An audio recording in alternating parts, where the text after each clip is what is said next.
আর.জি. কর কাণ্ডের ১০০ দিন। একাধিক নাগরিক সংগঠনের ডাকে নির্যাতিতার বাড়ি থেকে শ্যামবাজার সাইকেল মিছিল। বিচার মিলবে আশাবাদী নির্যাতিতার পরিবার।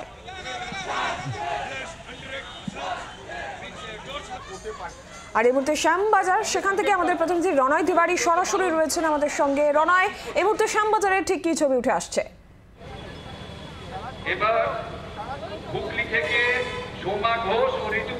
দেখো, শ্যামবাজার মেট্রো স্টেশনের সামনে, যেখানে প্রথমে মঞ্চ বাধা নিয়ে পুলিশের সঙ্গে একটা বচসা বাঁধে আন্দোলনকারীদের, কারণ তারা বলেছিল, বারবার তারা বলে আসছিল যে তাদের পারমিশন ছিল, তারা পুলিশকে লেটার দিয়ে বিষয়টা জানিয়েছিল। যদিও পরবর্তীকালে মঞ্চ তৈরি হয় এবং মিছিল এসে পৌঁছেছে, অর্থাৎ নির্যাতিতার বাড়ি থেকে যে মিছিল আসে সাইকেল র্যালি করে, সেই সাইকেল র্যালি করে এবং মশাল মিছিল তুমি দেখতে পাচ্ছ সেই ছবিটা।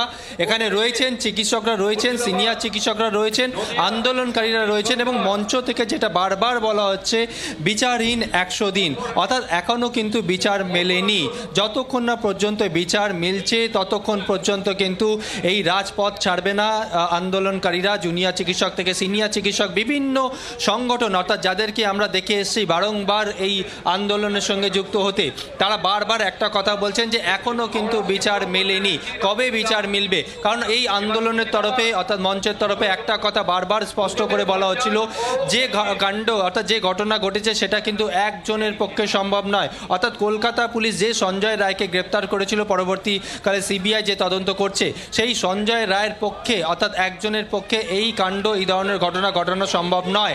এর সঙ্গে যুক্ত রয়েছে আরও অনেকে, তাদেরকে খুঁজে বার করতে হবে। তাদেরকে যতক্ষণ না পর্যন্ত খুঁজে বার করা হচ্ছে ততক্ষণ পর্যন্ত কিন্তু এই আন্দোলন চলতে থাকবে। এই মুহূর্তে তুমি দেখতে পাচ্ছ শ্যামবাজার পাঁচমাথার মোড়ে মঞ্চের মধ্যে সিনিয়র চিকিৎসকরা যেরকম রয়েছেন, তেমনি জুনিয়র চিকিৎসকরা রয়েছেন, বিভিন্ন সংগঠনের যে আন্দোলনকারীরা তারা রয়েছেন। অর্থাৎ এর আগে আমরা যাদেরকে দেখেছিলাম এই আন্দোলনের সঙ্গে, তারা কিন্তু আজকে রাজপথে রয়েছেন এবং এখান থেকে মশাল মিছিল, এখান থেকেও মশাল মিছিল যাওয়ার কথা আর.জি. কর পর্যন্ত, এমনটাও বলা হচ্ছে। এবং এই মুহূর্তে তুমি সেই ছবিটা দেখতে পাচ্ছ। নীলাঞ্জনা। বাংলার আওয়াজ, বাঙালির আবেগ, জি 24 ঘন্টা।